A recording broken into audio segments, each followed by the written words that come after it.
Well, those are your own. Keep in mind that the views, information, or opinions expressed on the Tuddle Daily Podcast are solely those of the individuals involved and do not necessarily represent those of everyone. It's all pretty few people. I would force you to listen. Ready.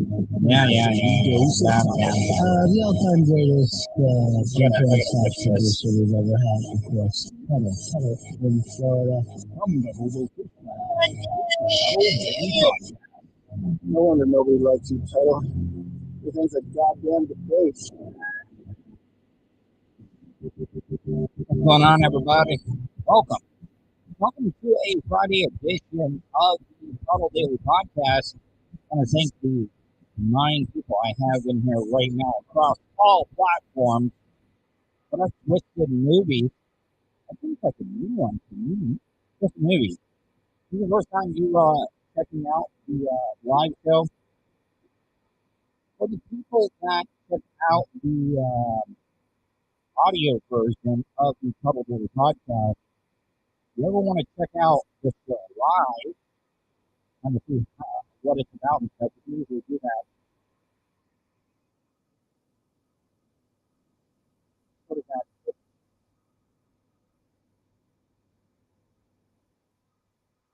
I'm going to stop. I'm going to stop.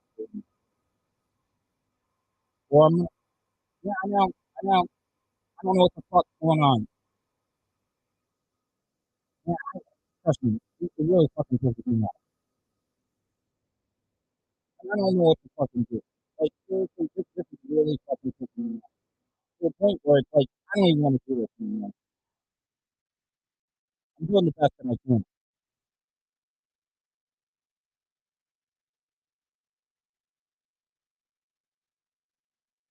Give me a second, guys.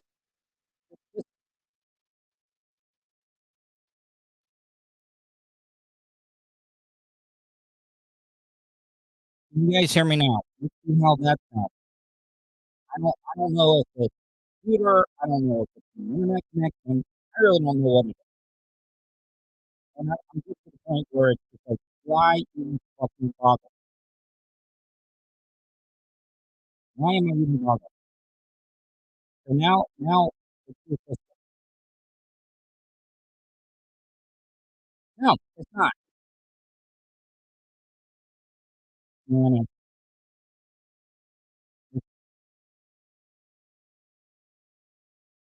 Give me a second, guys.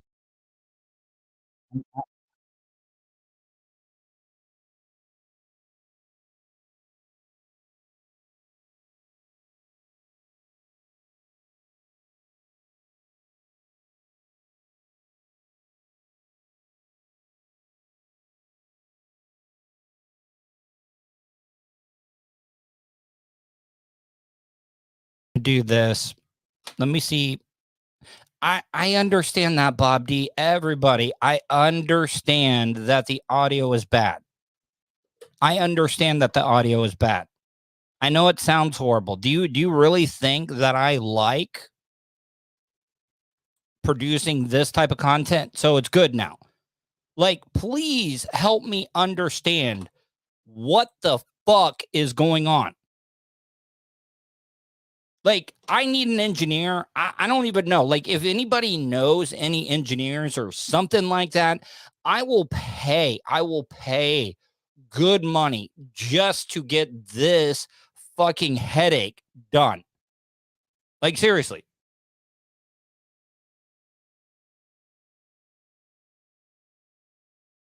I don't know if you're being real, Twisted Movies, or just, yeah. Like, seriously, if any of you guys like have an opportunity, yeah, well, Vulture, okay, this would be like, well, not like, but kind of. That would be like you in Afghanistan and your fucking gun isn't working. I know that I'm not gonna die because, well, I may, depending on how fucking pissed off I get. But this would be like, okay, I miss Ned. I look, I know he has Twitch. It's not a platform thing. It's what I've got going on. That's it. I'm sick and tired. And this is no offense to you, Vulture. It's not. I don't want to piss you off or anything. I don't want to piss anybody off, but I'm tired of people telling me how I should feel. Like, I had that problem today. I was in line at Winn-Dixie, and some guy, he was completely fucking rude to me. And I hate when people tell me how I should feel. But people see, that's what I don't get. It's like, why is it your business to tell me how I should feel? You're a stranger. And the reason why I was saying come on was because the woman that was up front, I wasn't talking about the cashier. I said, God damn, what the fuck's going on here? Because the woman up front wanted some stuff to be in bags, paper bags, double bags. And then some of the stuff she wanted in plastic bags and also in a paper bag as well, too. But I'm going to be a professional. I am. I don't think people realize the shit that I'm going through right now. There is a lot of people going through some mess up stuff right now. So I don't know. I'm sure I pissed Vulture off with that too, and I apologize, but I don't know. I'm just,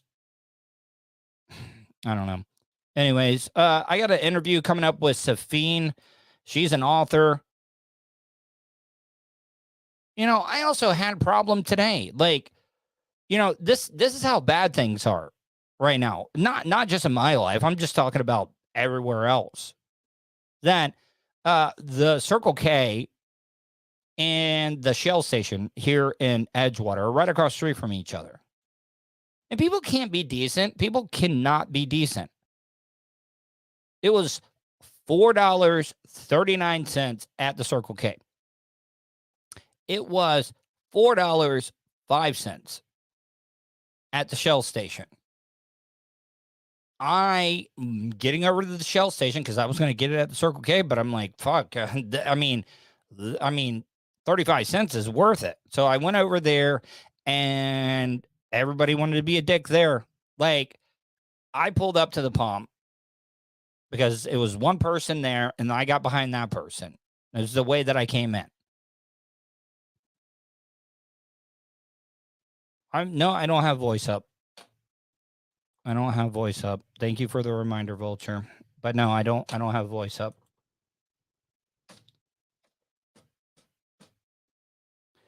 But I pull up and I didn't have the gas fill up thing on the right side.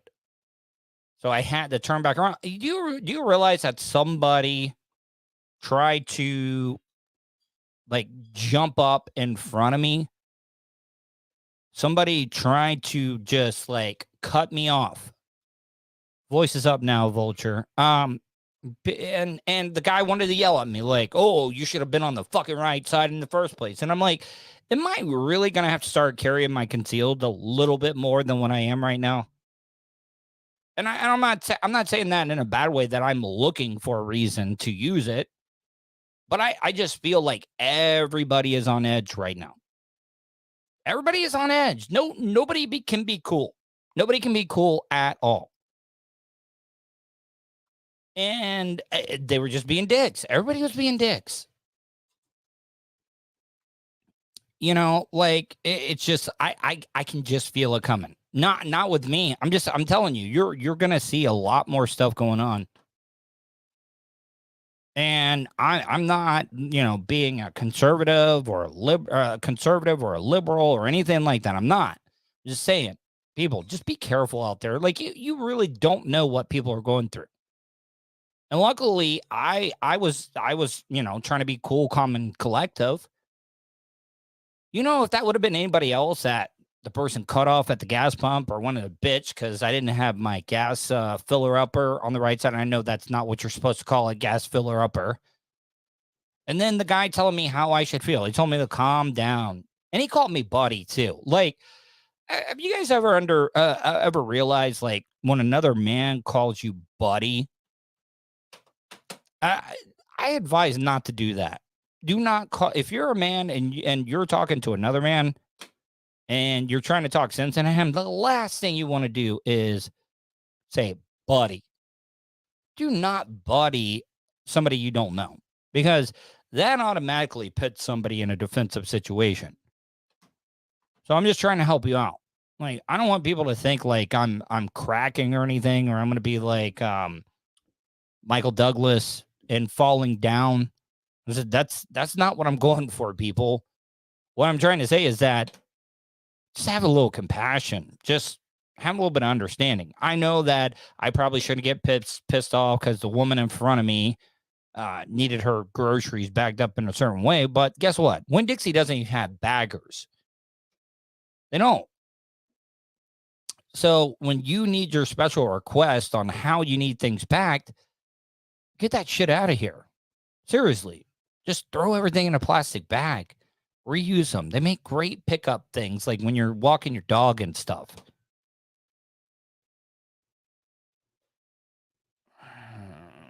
Yeah. Yeah, I gotta start. Yeah. Hey, thank you, Stuck in Dion's Tub. Nice setup, Pat. You know, and I might. That's also another thing. Like, I always feel weird. Like, I was on my daily walk today, and this sign company right here in Edgewater. God, I forget their name. I tried to remember it, and I should have wrote it down. But there were two guys out in front, because I was out on my daily walk. Had to get a couple of things for my mom and stuff. And, you know, it's great that gas is so high. Well, no, it's not great. But what I'm trying to say, though, is just me walking everywhere now and having things within walking distance is nice. It is. It's really, really nice. And like, if I go to a store, I want to get coffee, guess what? I don't just hop in the car. I walk it. And that's really, really helped me out when it comes to getting in shape and stuff. I was walking by and two nice guys. What up, Biggie T? How are you? But I was walking by that business and they're like, Tuddle. And like, you would think you would be like, oh man, somebody knows me from the radio and stuff. And but sometimes it's like, where did they know me from? Do they know me from Ron and Fez? Did they know me from the Monsters? Any of the numerous shows that I worked with at Real Radio? Drew Garabo, Mike Calta, Bubba the Love Sponge. And don't take that because I mentioned Bubba last as like I put him at the bottom. No, that's not it. Tom Delaney coming in. Tom Delaney's been kind of nice as of late. Tom Delaney just donated $1. Thank you, Tom Delaney. Really appreciate that. But when they said, hey, Tuddle, it's like, I don't know if it's a good thing or a bad thing. Like, is it somebody that hates me? Because I'm walking down a that's not a Mako 21 says hit the like button. That is true. It does help me out. You guys smash that like button. I know, probably. But I mean, I worked with him, so I mean, and even Cal had worked for even worked.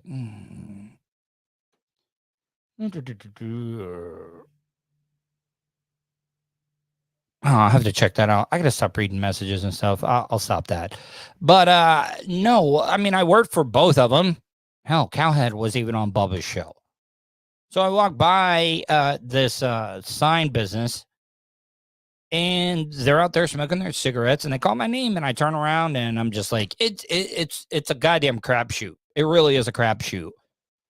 Whenever I turn around and somebody like recognizes me, and usually a lot of people don't recognize me from visually. They recognize me from my voice. My voice is very recognizable. It's like very distinct. It's like a cat in heat getting done from behind by another male cat. Of course, everybody would assume that it's a male cat because male cat have penises that are barbed, and it's actually uncomfortable. I don't know why you believe in God, why God would do something as cruel as that to give a cat a barbed penis.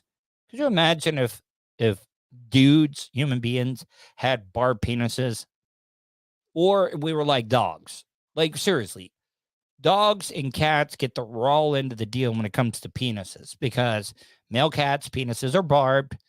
And when a male dog has sex with a female dog, they get swelled up on the end and they get stuck. And once again, remember how I said hours of entertainment yesterday when I was like, I like to watch the turkey eat spaghetti with meat sauce. It was just entertaining. Yeah. When an old bitch would get in heat, and don't get mad at me, don't call women bitches, but that's what you call a female dog, a bitch. The male dog's penis will get stuck, and the old female dog is not cool about it. And guess what? She walks around, and the dude's penis, the male dog's penis, is in the vagina of the female. And you know what the female does? She walks around like his penis isn't stuck in her. Could you imagine that? That if you're hooking up with a chick, and all right, well, even one better. What if you are cheating with or a woman is cheating, and you know that? Because some men are into that. Some men are into banging other women in their homes while their dude is away, because it's all about, oh, there's a chance we could get caught. There's a chance that we could get caught. Could you imagine if human men,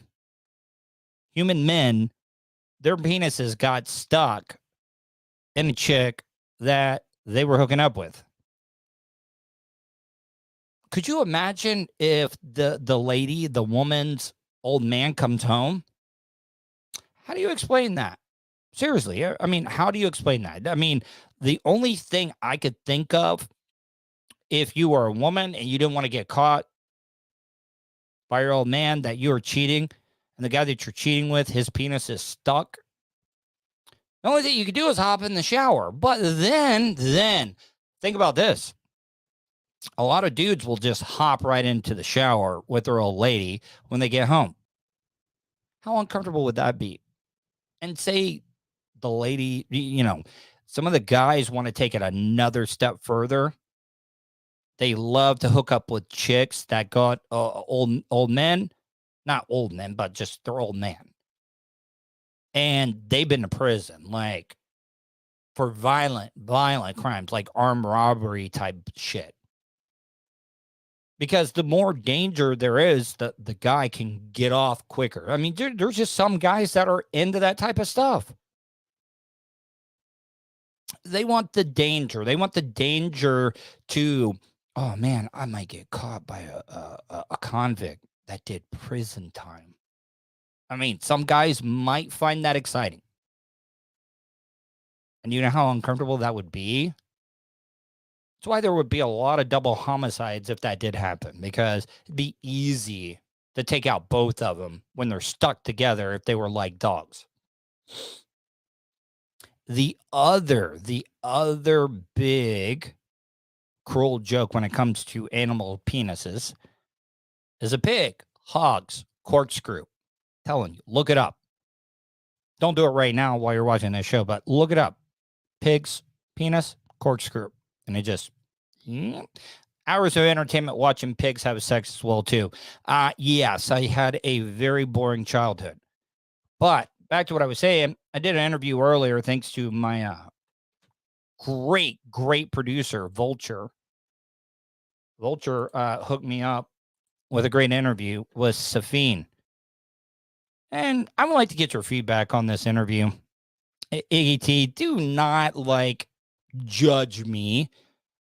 Wait, hold on, Iggy T. I just spent 5 minutes talking about guys that get off on the danger of being caught hooking up with another woman and stuff, and the chance of her convict boyfriend or husband coming home and getting caught and them being stuck together. Is that what you're saying ooh about? Or are you saying ooh about the hog penis or the pig penis? That's why one of the nicknames for a male's genitalia is a hog. Where do you think they get that from? It's called a hog. I'm probably way off on that one. But I did an interview with Safine. Safine wrote a book. I'm trying to figure out what it was about. But all right, here we go. In 3, 2, 1. I can't wait. Oh, no. Please. Yeah, there we go. Ready? Here we go. My interview with Safine. Come on. And it's like French to American. All right, hold it. All right, here we go. In 3, 2, 1. All right, guys, welcome back to the Tuddle Daily Podcast. By the way, the 3, 2, 1 is for me to go. Enjoy this interview with Safine. I want to get your feedback. 407-270-3044 or email me, Tuddle@gmail.com. That's another great interview my producer, Vulture, set up for me. On the line with me right now is Safine Francis. Safine, how are you, Safine? I'm doing very well today. Thank you. How are you? Oh, wonderful. See, now I don't have all the books in the background. I need to get books in the background. And I'm not saying I collect them like people collect stray dogs. Now, are they nonfiction or are they like books to help you learn? I mean, just reading alone helps you learn and stuff. Right. But, I mean, are they all like nonfiction type books or? No, there's fiction and there's nonfiction. I even have a French to American dictionary, which I never use. I'm just trying to but now, Safine, I know that you're an author as well too. Like, have you ever talked to anybody like that you've talked to that had your book in the background? Because like, that's how you know you make it. Like if you're doing an interview and you could see, oh, there's my book in the background there. But Safine, talk to my audience a little bit about your book and any of the content you have out there on social media right now, website wise. How can my audience find that? Well, my website is safinefrancis.com. And Safine Francis is the name of my Facebook handle, and you can go there. And so far, I don't have anything else going, just those two, and doing podcasts. Sorry, I had to jump in here for a minute. Look, it's a great interview and stuff, but I did not ask her this, but she was doing a lot of allergies or yeah. All right, let's you decide. Allergies or not allergies? With people. This is my 4th podcast. Oh, no kidding. How's it been so far? Because like I'm sure you get a lot of people that are just idiots or amateurs and stuff, and they can become uncomfortable and stuff. Hell, I might be that person that I'm exactly talking about. But how has it been with all the interviews and stuff? It's been good. I have to work on not saying so much. Yeah. But they've been, because this is, I mean, I'm a pretty introverted person.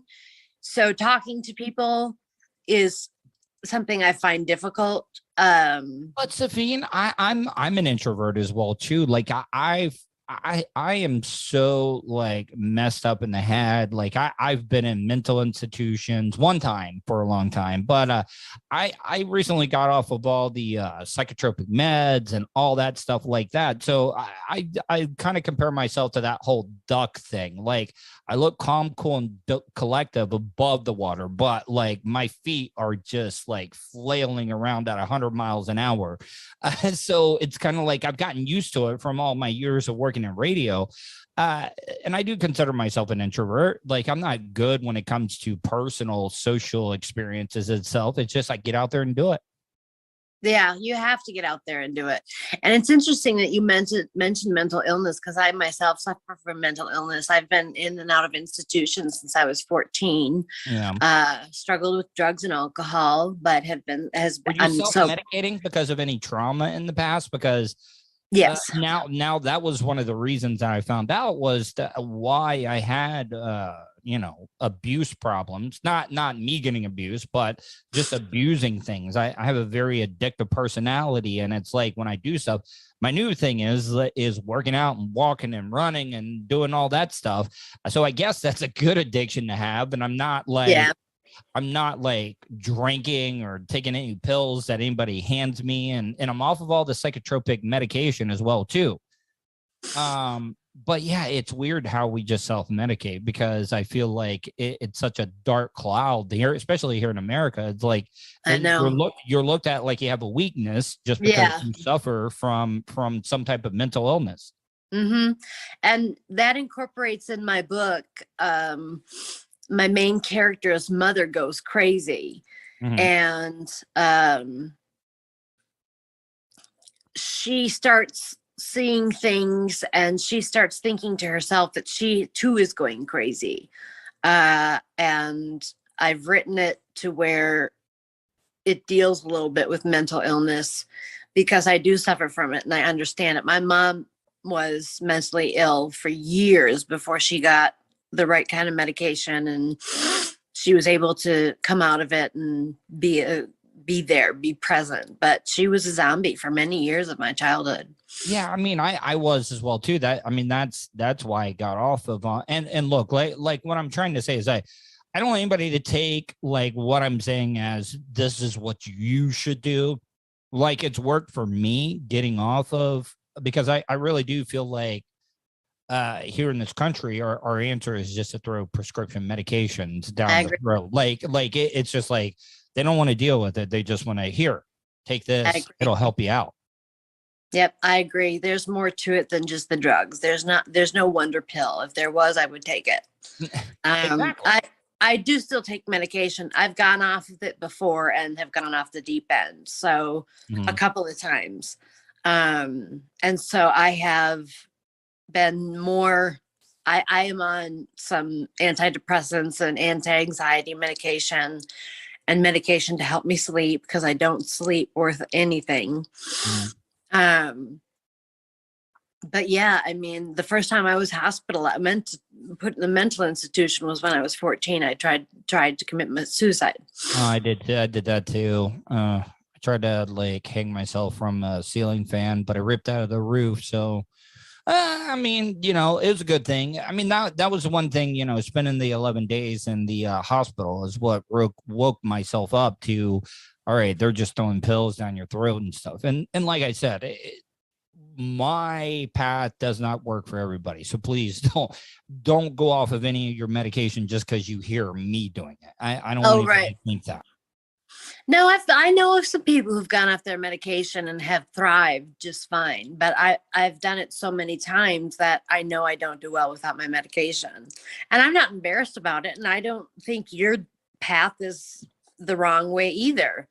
Yeah, those pills definitely put a little bit. Look, I know men and women, I'm not saying that one have to deal with more than the other, but some of those things, what I'm talking about, don't work very well for men and certain areas and stuff. And that's one of the positives that I was able to see from it. And you know what, it really has done me no good, because my personal like dating life has not been great as well either. I need to like close my email out there. But Safine, once again, if people want to check out the book and stuff before we get into some more of the questions and stuff, where can people find that at? You can get it on Barnes and Noble. They have to ship it to you. It's not in the stores yet. Amazon.com and Books A Million. I don't know how far Books A Million reaches across the United States, but it's on their website.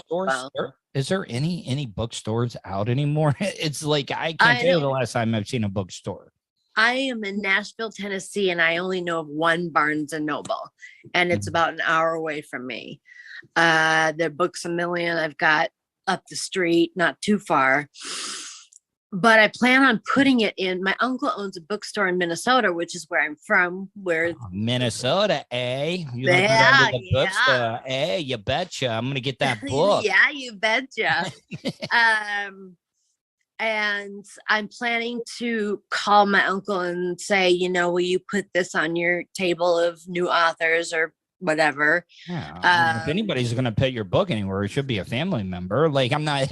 I mean, those are the first people you hit up. And then you work from there because you always right. got to ask your friends and family first. Like I would do the same thing as well too. Hey man, you need to tell all your friends and family about my podcast and stuff. Exactly. Yeah. Now, have you thought about like, are you going to do the book on tape? And like, if you do, like, would you be reading it yourself or would you get somebody else? Like, if you were going to get somebody, one celebrity to read your book, who would Ewan you get? McGregor. Oh, you would. I mean, he's kind of busy right now with the Obi-Wan Kenobi series that's coming out that I'm extremely looking forward to. But he was also good in Train Spotting. You know, I mean that right there Trainspotting is a favorite. What's your favorite? Like, if you had to rank your top 3 Ewan McGregor movies, what would you like put out there? Trainspotting. I loved the documentary or whatever it was where they drove their bikes across Europe. Mhm. And I didn't know he did a lot of wildlife documentaries as well too. Like, I didn't know that. Yeah. I think he did some stuff for BBC. Like, I mean, he does have that voice, that little like Scottish like voice. I don't know. Is he Irish, Scottish? I think he's Scottish. I think he's Scottish, but I'm not sure. McGregor sounds like McGregor. McGregor stepping up to the first tee at St. Andrews. But yeah, that's a good pick, Ewan McGregor. Like, if you could get him to do that, that right there would help the book go a long way as well too. It would. Oh my gosh, yeah. I'm reaching for the stars there, but hey, you got to reach somewhere. I won't have my book on. It won't go on Audible until like. Vulture, can we please from now on tell the guest if they're going to be on to turn their camera horizontally, not vertically? I probably should have told her that, but you know what? My bad. Sell enough copies, and the name of my book is The Silent Prophecy, The Epic of Claire St. Clair, Book 1. It's going to be a trilogy. I'm already done with book 2. It's at my editor's right now. Because I want to get that out as fast as possible, and I'm already halfway through book 3. So Have you ever how does that work? Like, you as the author, and then you have an editor. Like, I know that I would be completely pissed, like, if the editor was like trying to make a bunch of changes to myself and my work that I put out. Like the boss, do you just have to let go and kind of like feel like, all right, this is a different set of eyes that is on my material, and they're only there to help? Or do you take offense, like, when they're wanting to change up a bunch? I don't. If they want to change too much, I butted heads a couple in my first book. Some things that was suggested to take out, and I was like, no, we're leaving it in. I don't care. And no, is it mostly grammar type stuff? Like, of course, being a writer, I mean, but you also want to get a different set of ears on it. Like when I'm editing audio, like I want to have a different set of ears on it just to make sure I didn't miss anything. And is it mostly just like grammar, like apostrophes, or most like of how it's you would grammar. change different words? Most of it's grammar. There have been some questions about this paragraph isn't written very clearly. You know, you need to go back and rewrite it and make it sound more smooth and clear, and it flows to let it flow with what's going on. A lot of readers are dumb, and you got to just put it on a silver platter for them. I'm sorry, I'm not calling your readers dumb, but I'm just saying, like, come on. Sometimes the reading level of some people, you got to make it readable for everybody. And I do. I make my sister does not read. I mean, and when she does, she's a very slow reader. She read the book in 2 nights, and she was just like, you know what? I'm gonna put picture in picture here, because I now, like, going back, and I know that these interviews aren't live, but it's kind of like me watching, like I'm not comparing myself to a professional athlete and stuff, but this is kind of like me watching game film, right? No, I'm this is like a quarterback going back and watching game film, and I'm now kicking myself in the ass that I did not ask her, like, yo, why doesn't your sister read? And then she was like, I mean, she reads, but she reads real slow. Like, I needed to find out. I did a horrible job as an interviewer by not asking her why her sister doesn't read. I did. I fumbled the ball on this one. Oh my gosh, this is amazing. But that's my sister, it's my sister. So of course she's gonna, she had some critiques about it, but for the most. You said your sister doesn't read. Okay, I'm just saying. Like, come on. Oh no, I went back. God damn it. I gotta do a better job. Because I want to get that out as fast as possible. Like feel like, all right, this is a different set of eyes, like grammar, like apostrophes, or like, to let it flow with what's going on. A lot of readers are dumb, and you got to just put it on a silver platter for them. But that's my sister. It's my sister. So all right, I got to do a better job at not accidentally hitting that. That's my bad. Like I must sound like the biggest amateur in the world. As much as I mess up, as bad as the audio was at the beginning of the show, I really do apologize about this. And I'm trying to kind of like mystery science theater this, give you what I was thinking of. And you know what? I really don't know what I obviously wasn't thinking about anything because I fucked up the replay here. So of course she's gonna, she had some critiques about it, but for the most part, she was really thrilled with it. She's like, it's an easy read. And that's what I wanted. Is that, you know what? This is what I'm going to do from now on. I'm going to critique all my interviews while they're happening. Is that really what you want? Your sister, it does not read, telling you that your book is an easy read. Look, Safine, great interview. I really appreciate that. But now that I'm critiquing it, and I probably should not have paused it right there with your mouth looking like that. But what I'm trying to say is that if your sister doesn't read, you don't want her coming back and saying, hey, this is a real easy read. I don't know. I wanted to tell a good story that was an easy read where I didn't come across as this like I'm just so smart and beyond, using big words and just to show off. It's like I just wanted to tell the story. So the main character, a lot of authors put a little bit of their own personal experiences in some of the characters. Did you put any of yours into the main character, or is basically you but a different name? It's not me and it's a different name. She's different than me in a lot of ways, but I put a piece of myself in every character because there are a lot of characters to keep up with. And so tell me about the main character of the book. Maybe I should write a book because I got a lot of characters in my head. I'm just saying. Maybe I could come out like J.K. Rowling with all these characters and stuff that are in my head. Maybe I can get them out. Maybe I could silence some of these characters in my head if I put pen to paper and kind of write this out.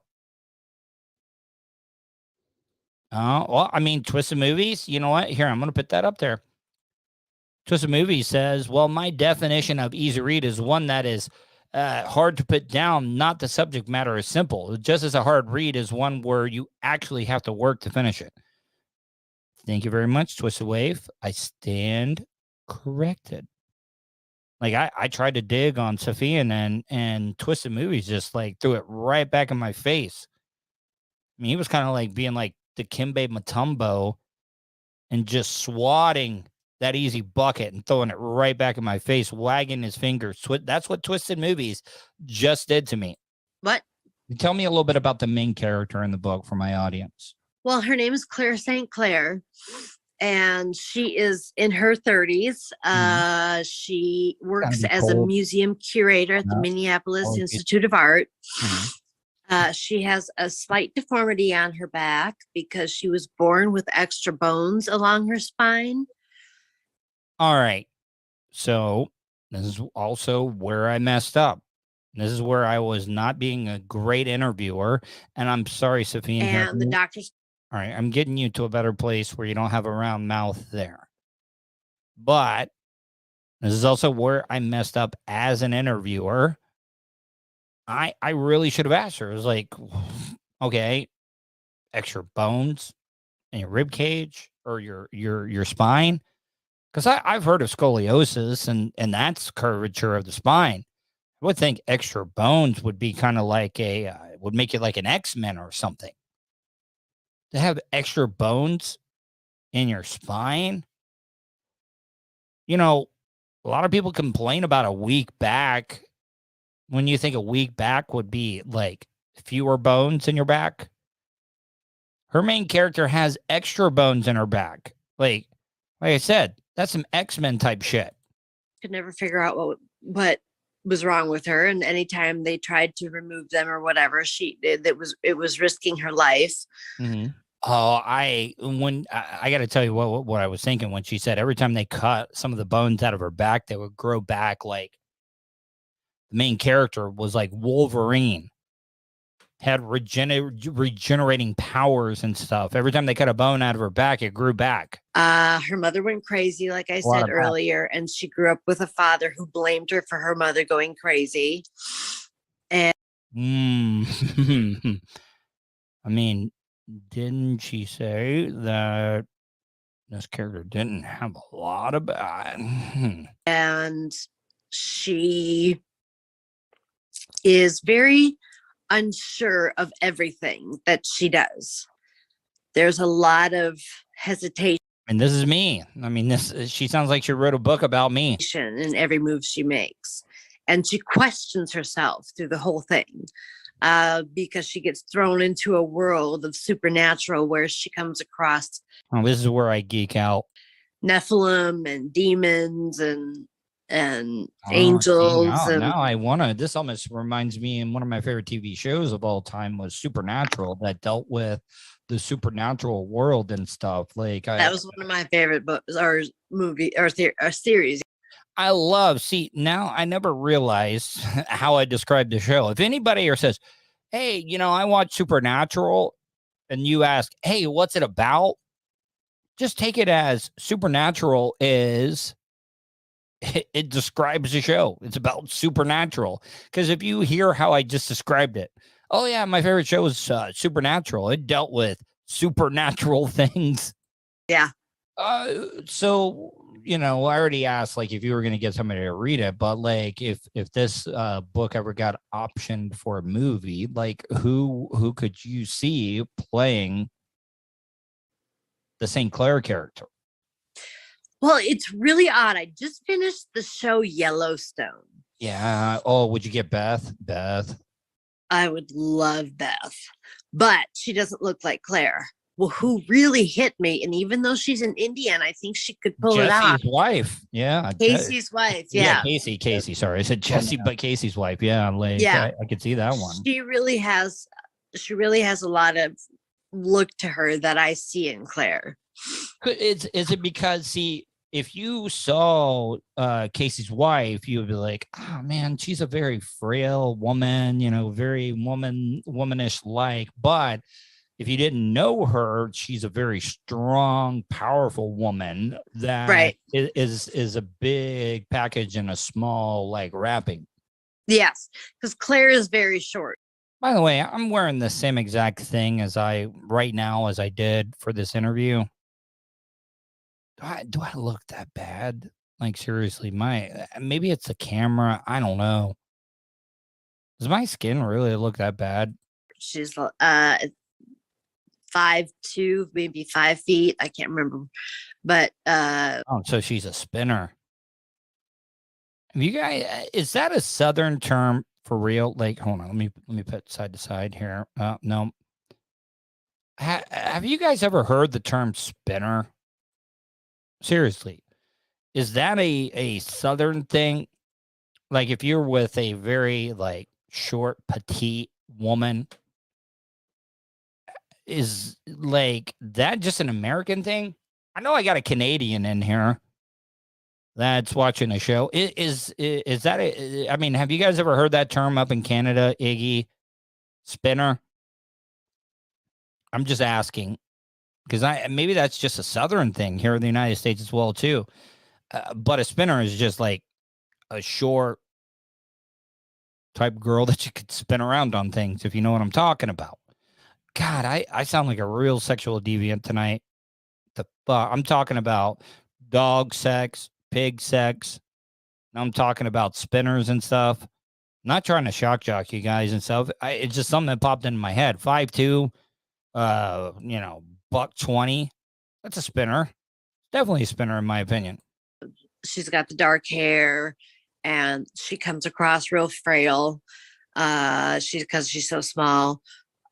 She spinner. She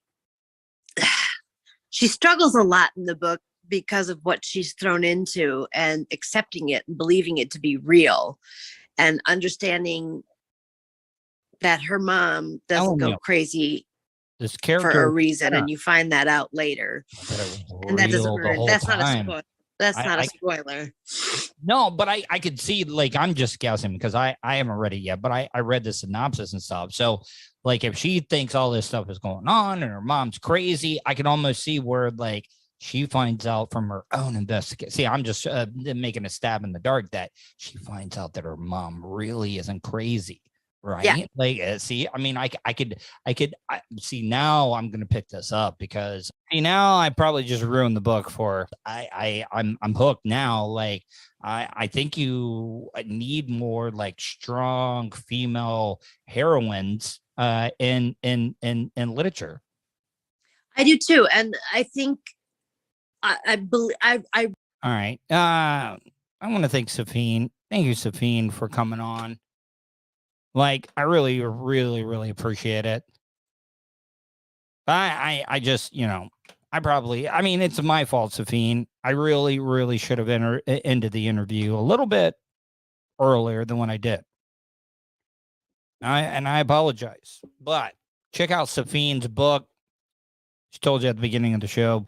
I'll post it on my social media as well, too, so people can check it out. Could the space race be coming back into play? Could old rivalries be renewed when it comes to the space race? Because, not space race. We already won that. But, Russia is threatening to abandon the American astronaut in the space station as sanctions threaten peace aboard the ISS. Seriously, how uncomfortable is that? You got astronauts from other countries. They're all up in the ISS space station. And Russia invades Ukraine, and you got the one Russian, maybe two Russians. I don't know. But how uncomfortable that is. It's not like the Russians can just step outside. I mean, they can step outside, and I don't know, you can't get fresh air or anything. But you could step outside if you wanted to. But now Russia's threatening to strand people. For the past 24 years, the U.S. and Russia have worked together to construct and maintain the International Space Station, where research has led to some of the most important discoveries of the 21st century. Now, 227 miles below the unrivaled laboratory, Russia has waged a war in Ukraine that's pitted the countries against the U.S. and its allies, leaving the future of the ISS in question. Now, just to let you know, the ISS is only, funded for another couple of years. Let's be honest, the Russians can strand our American up there all they want to. Guess what? Oh, Elon's going to come out there and whip his dick and put it out on the table and be like, yo, Vlad, you're going to strand our astronaut? Guess what? I got a rocket. I got rockets on rockets on rockets. I got them stacked up, ready to go just in case something like this happened. You know what else Elon did when he whipped out his penis? He was like, look, I'm going to give the Ukrainians, I'm going to give Zelensky, I'm going to give all those guys free internet. I'm going to give them space or what is it? The Earthlink, Space Link, whatever it is. Starlink. I'm going to give them Starlink. There's some Americans. I don't even know if Starlink's open to Americans, to the public yet. No, guess what? Ukrainians got space Starlink before Americans did. And you know what? Good for them. In the story, it says, when you're in space and you're flying around the Earth at 17,500 miles an hour, it's a very hazardous environment. Cooperation is the most important thing, said former astronaut Scott Kelly. The ISS is divided into two sections: the Russian orbital segment, operated by Russia, and the United States orbital segment, run by the U.S., American, and Russian astronauts, were the first step inside the ISS back in 1998. But guess what? I'm sure that we pay for most of it. From there, the partnership has continued. When the U.S. shuttle program ended in 2011, U.S. astronauts like Caddy Coleman relied exclusively on Russian rockets to get her on board the station. Okay, I can see that. But guess what? We got Elon now. We got some dude from South Africa coming in, showing us how the space program needs to be done. Coleman said once aboard the craft, where you came from didn't matter, and it was all about how to work and live with one another. You know what we should do as Americans? We should invade the Russian side of the ISS. Let's get it done. I mean, we're already running sanctions. So I'm just saying, to remove astronauts, you could end this whole thing. Space is hard and space is dangerous.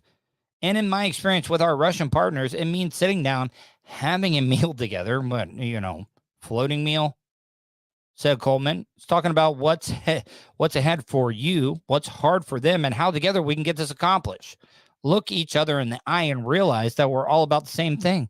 Yeah, I mean, isn't that what we're kind of supposed to be here as human beings on planet Earth? But it's not how things work. Coleman said that the American astronauts and Russian cosmonauts would cooperate on everything from life or death missions to the mundane. Blah, blah, blah, blah.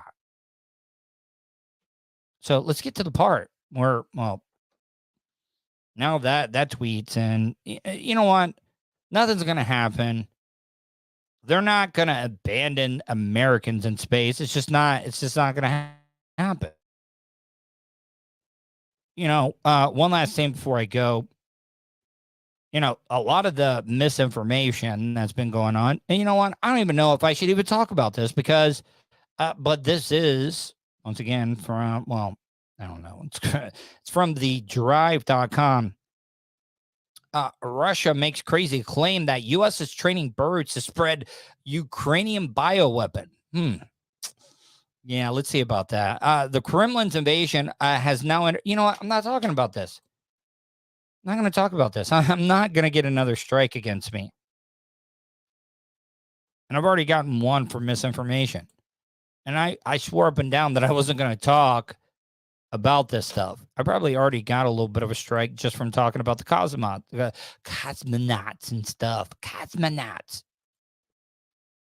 All right, let me see here. Let me go to the show prep, the videos, news. There's got to be something I could talk about. Oh, yeah, this father is a little bit of a scumbag here. Jury selection is set to begin in the trial against a father accused of horrific crimes against his daughter's classmates. The conduct alleged here is outrageous. Prosecutors say in 2010, Lawrence Ray, who was just out of prison, moved into his daughter. Did I talk about this? Did I talk about this? Yeah, I did talk about this. You know what? Motherfucker, I did talk about this. I got to start cleaning out my news folder here. You know one that I did not talk about? I'm such an amateur. Hey, it's Fivehead again. Yeah, I did. I know, Iggy T. I'm an idiot. Did I talk about the moonroof one, Iggy T? I'm sorry. I've had a lot of head. This explosion above you. I'm thinking like the top of the car is coming down on you almost. And look at this guy. This is somebody you need to check his hard drive. But yeah, I did talk about that one. Did I talk about the moonroof thing, Iggy T? Yeah, I did. Why is Colton busting my balls? Yeah, Colton, you probably shouldn't talk. Couldn't even get a part for your bike. Could not even get a part for your bike. stripped it out because you don't know how to shift gears and stuff. My mom had already like bought all types of stuff for you to come over and stay. She kind of took that shit personally, Colton. She did. She's like, wait, you're telling me that he couldn't, your friend Colton, who likes bikes all the time, you're telling me he couldn't get a simple part, a part that he had used and abused, that he ripped the teeth out of it? He couldn't get a simple part like that? Yeah, Mom. No, my mom bought all this candy, bought all types of stuff for you, Colton. And yeah, and I guess you just don't like us anymore. And I get it. It's fine. Really appreciate that. Now let me get back to my story. You're busting my balls and stuff, but I do love you too, even though I think you hate me.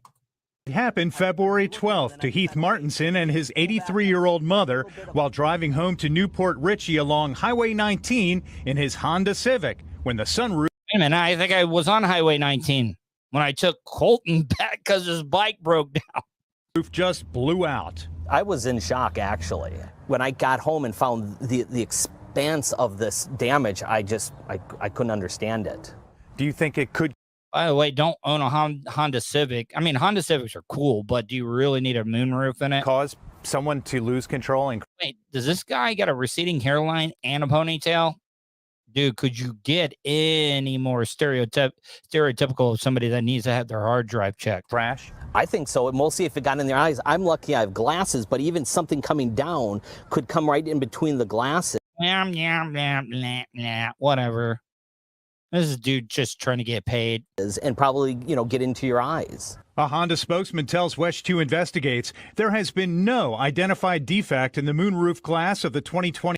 I mean, Honda Civics are pretty cool. Like, I mean, I would love to have one. Guess what? A Honda Civic would like last you a really, really long time if you take care of it. Yeah, Colton brought up a great point. Flip the ponytail to the front, lay it over. Do not a comb over. Do a comb forward with the ponytail. Civic, and certainly no service campaign or recall. The most likely cause is an object striking it or even prior damage. Finally, do kids still like to go to overpasses and throw stuff off the overpass? Iggy T, did you have a Honda Civic or did you have a car with a moonroof on it? My last car did this. It was $5,000 to fix. Fuck that. Fuck that, Iggy T. There's no way that I would pay $5,000 to fix a moonroof. No, I would do. I'd measure it out. I would cut a wood board and I would put that shit on right in the hole.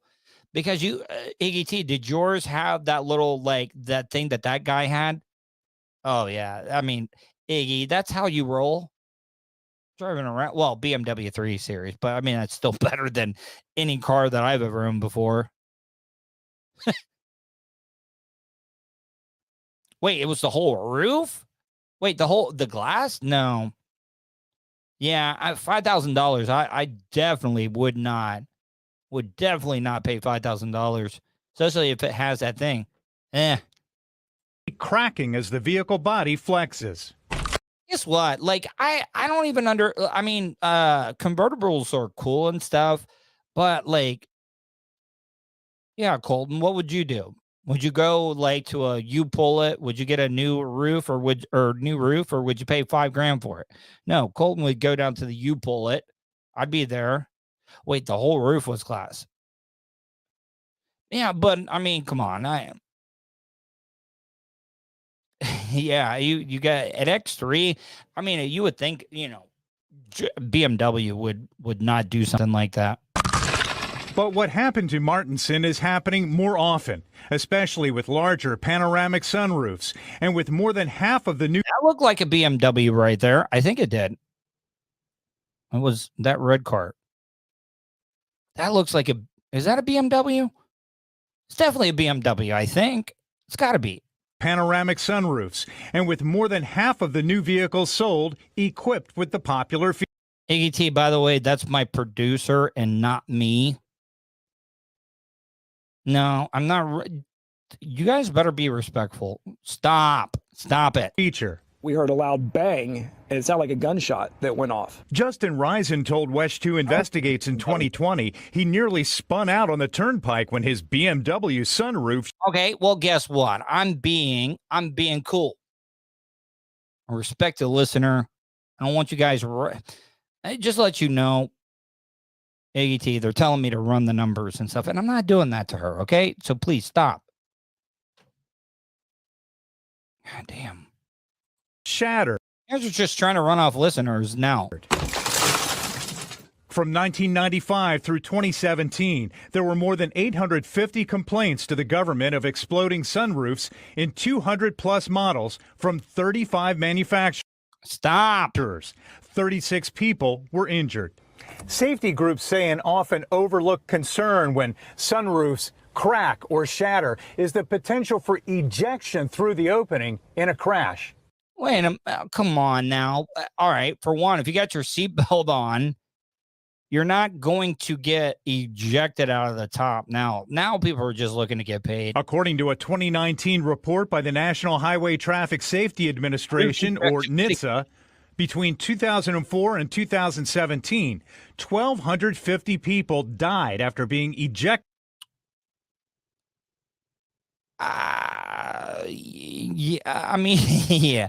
Now, there are some other people, Iggy T, on other platforms and stuff that are like, asking me to ask you to run the numbers, and I'm not going to do that. I'm going to be respectful. But there are other people in the chat that's saying stuff like that on other platforms. So, you know what? I'm probably not gonna even read some of the stuff that they're saying. I do apologize. Just trying to be nice, trying to be upfront and respectful.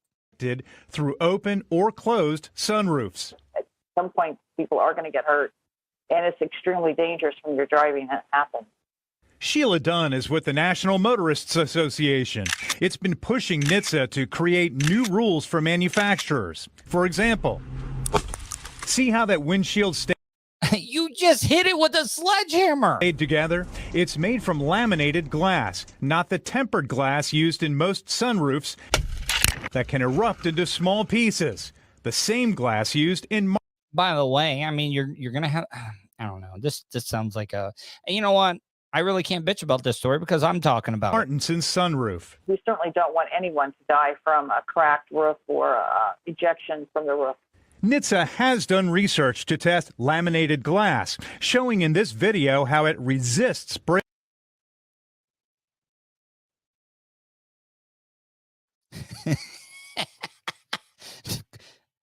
Yeah, okay. Breaking and crashes. And some automakers, with Hyundai producing the first model, are testing airbags that deploy over the sunroof in collisions. Heath tells me that technology may help, but he's not waiting for it. Sorry, I'm texting with people, and I should not do that. Yeah, Colton is the man. He is. Anyways, guys, I'm going to get out of here. I really, really am. I want to thank everybody that joined the show tonight. I'm probably going to do one tomorrow because I really don't have a lot of stuff going on. I really don't. So, hope you guys have a great night. Hopefully you enjoyed tonight's show, and I will talk to you tomorrow.